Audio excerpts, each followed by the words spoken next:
প্রতিদিন ভাবতে হবে যে দাদা চলে গেল, বাবা চলে গেল, আমিও ওই একই পথের যাত্রী। দ্য ডেস্টিনেশন ইজ সেম, গন্তব্য এক, কেউ আগে কেউ পরে।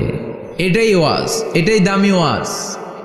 এটা মনে রাখলেই মানুষ আর চুরি করতে পারে না, মিথ্যা বলতে পারে না, ইফটিজিং করতে পারে না, পরকিয়া করতে পারে না, মতের বিরুদ্ধে গেলে তারে রামদা দিয়ে কোপাইতে পারে না। চিল্লা এখন ঠিক কিনা?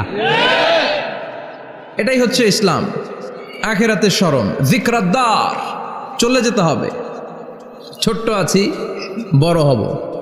এই যে দাড়ি পাকা মুরব্বীরা যারা আছেন, ওনার মায়ের পেট থেকে তো এরকম সাদা দাড়ি নিয়ে বেরিয়েছিল না? ছোট্ট বাচ্চা হয়ে এসেছিল, ওনারা ওয়া ওয়া করে কেঁদেছে। শৈশব, কৈশোর, যৌবন, প্রৌঢ়ত্ব, বার্ধক্য, বয়সের ভার, চুল আর দাড়ির শুভ্রতা। আগে ছিল সিঙ্গেল, হয়েছে ডবল, এরপর হয়েছে মেয়ের বাপ, এরপরে শ্বশুর, এরপরে নানা। This is the circle of life. এটাই সার্কেল, রাউন্ড, এভাবে ঘুরে আবার চলে যেতে হবে। এই চিন্তাটা যদি মাথায় থাকে, ওই লোক টেন্ডারবাজি করতে পারে? চাঁদাবাজি, ইফটিজিং, মিথ্যা বলতে পারে? যৌতুক খেতে পারে?